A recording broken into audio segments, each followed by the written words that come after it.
Bismillahirrahmanirrahim. Assalamualaikum warahmatullahi wabarakatuh. Kami dari kelompok 11 akan mempresentasikan tentang Badan Wakaf Indonesia dan Badan Amil Zakat Nasional. Sebelum kita memulai acara presentasi kita pada pagi menjelang siang hari ini, marilah kita sama-sama melafazkan al-basmalah. Bismillahirrahmanirrahim.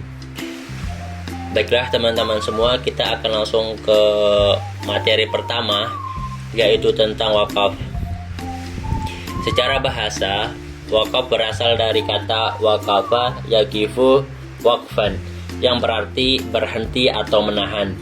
Menurut istilah fikih, wakaf adalah menahan pokok harta benda wakaf dan menyalurkan manfaat atau hasilnya. Wakaf adalah perbuatan hukum wakif untuk memisahkan atau menyerahkan sebagian harta benda miliknya untuk dimanfaatkan selamanya atau untuk jangka waktu tertentu sesuai dengan kepentingannya guna keperluan ibadah dan atau kesejahteraan umum menurut syariah.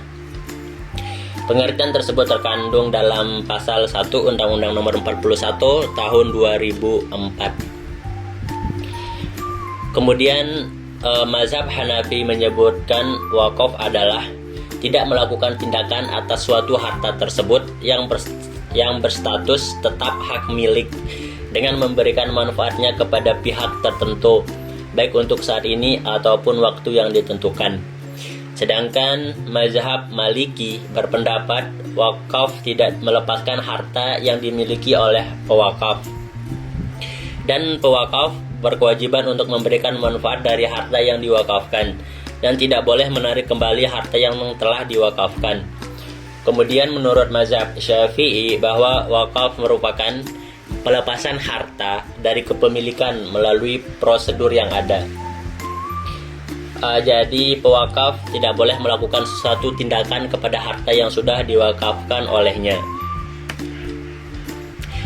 Dalam sejarah Islam, wakaf dikenal sejak masa Rasulullah Shallallahu Alaihi Wasallam karena wakaf disyariatkan setelah Nabi Shallallahu Alaihi Wasallam di Madinah pada tahun kedua Hijriah. Ada dua pendapat yang berkembang di kalangan ahli jurisprudensi Islam atau para fuqaha tentang siapa yang pertama kali melaksanakan syariat wakaf. Menurut sebagian pendapat ulama mengatakan bahwa yang pertama kali melaksanakan wakaf adalah Rasulullah Shallallahu Alaihi Wasallam.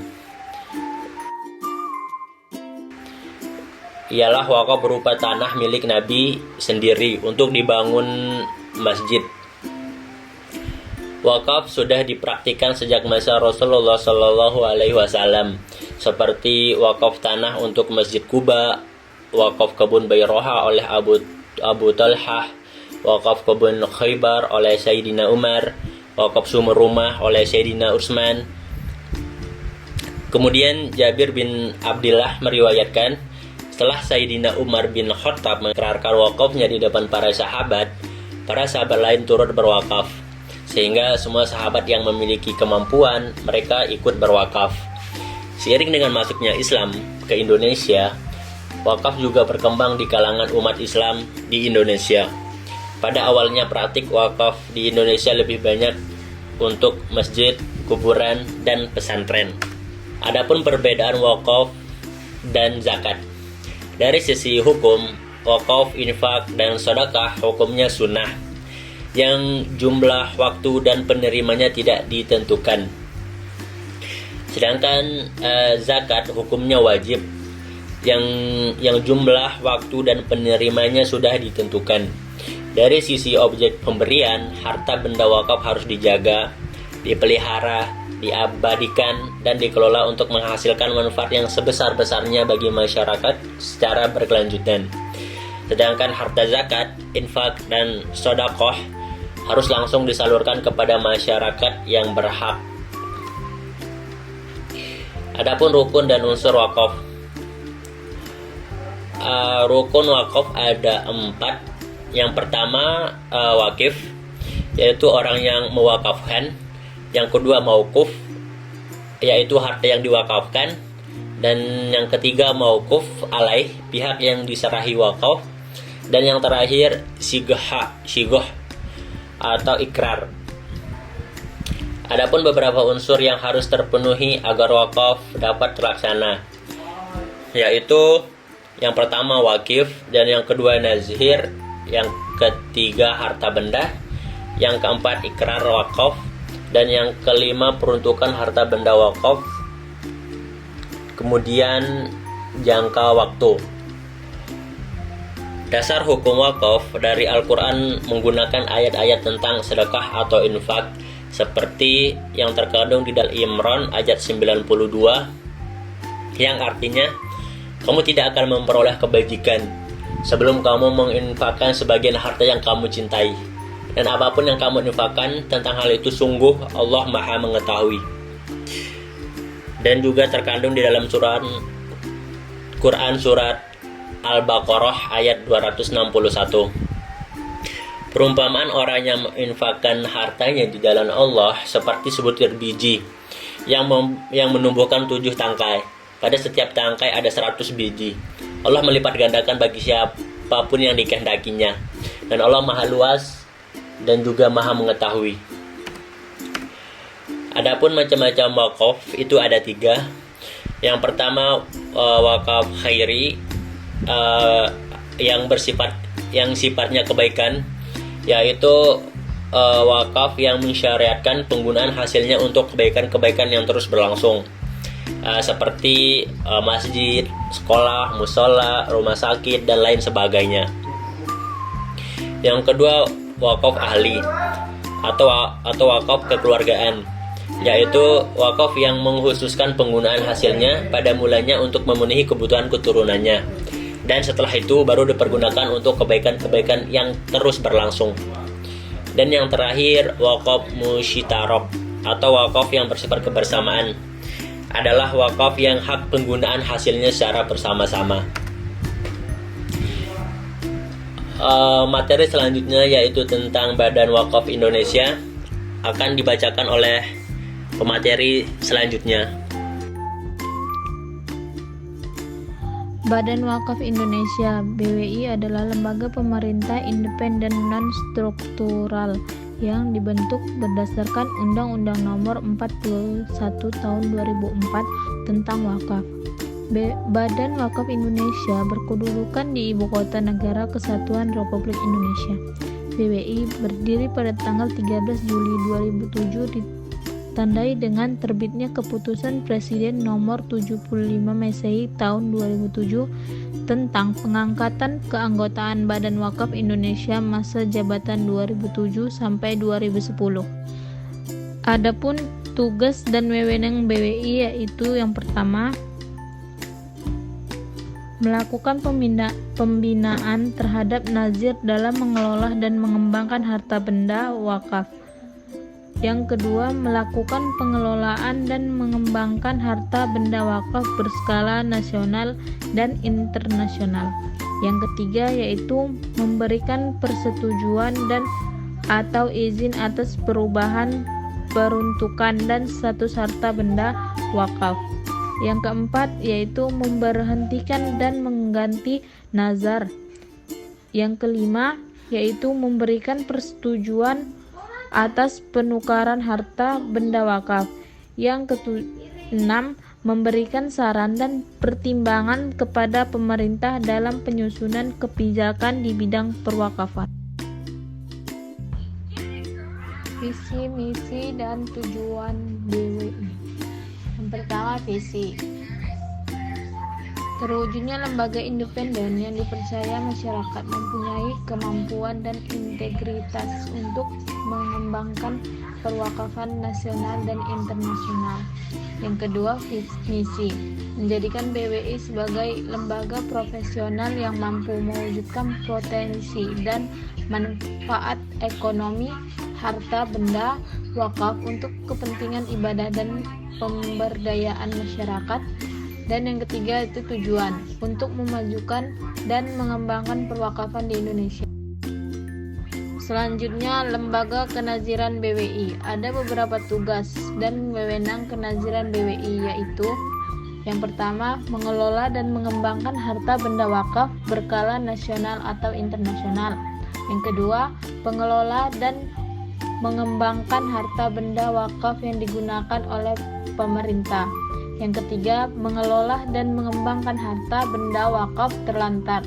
Yang keempat, menjadi nazir atas tanah wakaf yang sedang disengketakan para anzir sampai ditetapkannya nazir yang berkekuatan hukum tetap.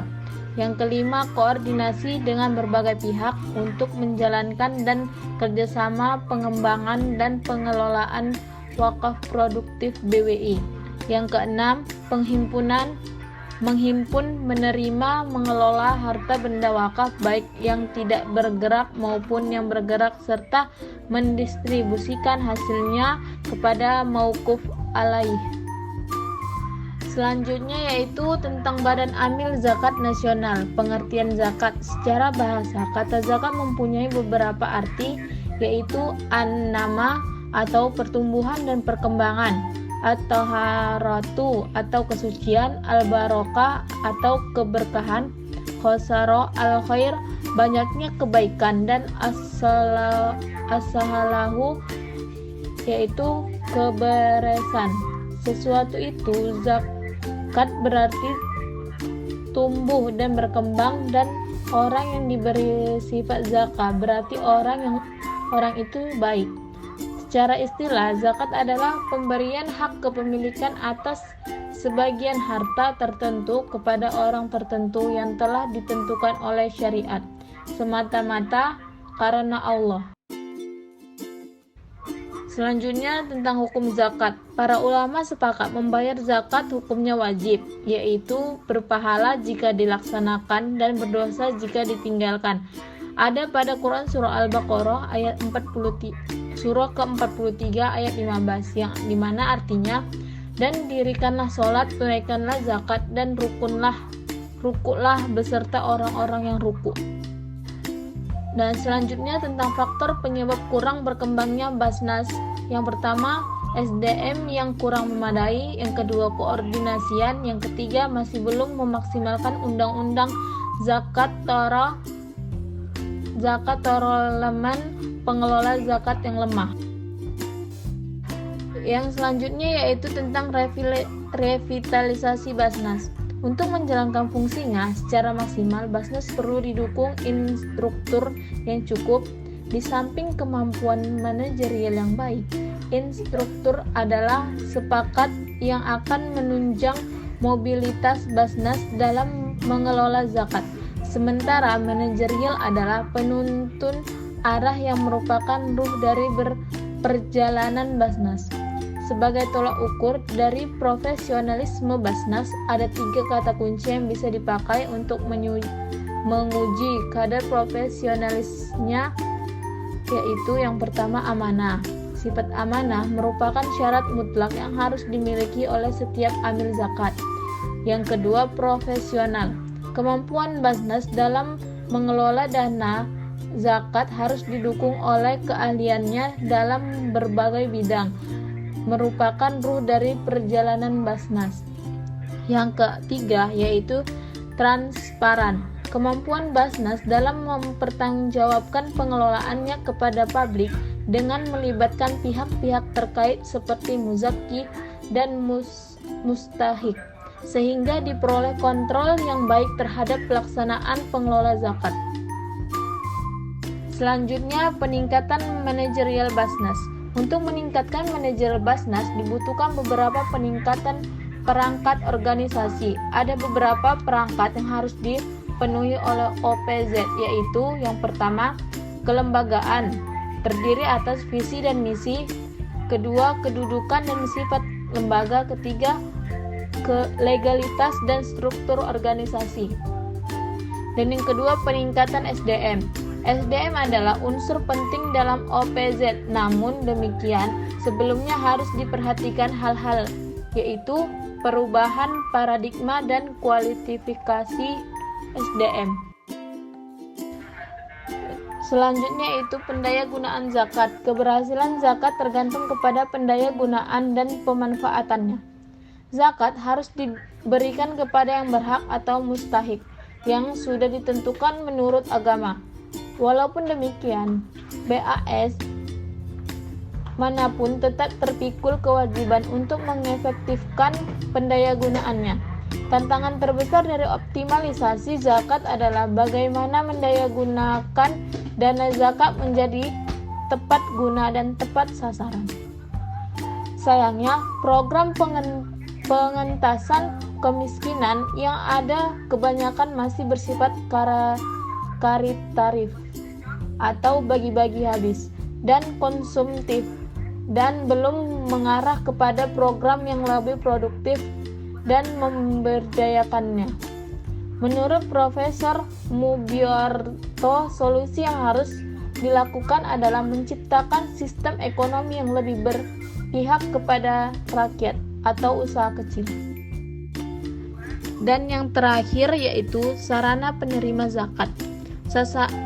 Sasaran penerima zakat dibagi dua kelompok, yaitu yang pertama, kelompok 8 asnaf, sebagaimana disebut dalam Al-Quran Surah At-Taubah ayat ke-60, yaitu tentang fakir, miskin, amil, mu'allaf, rigob, gorim, fisabilillah, dan ibnu sabil.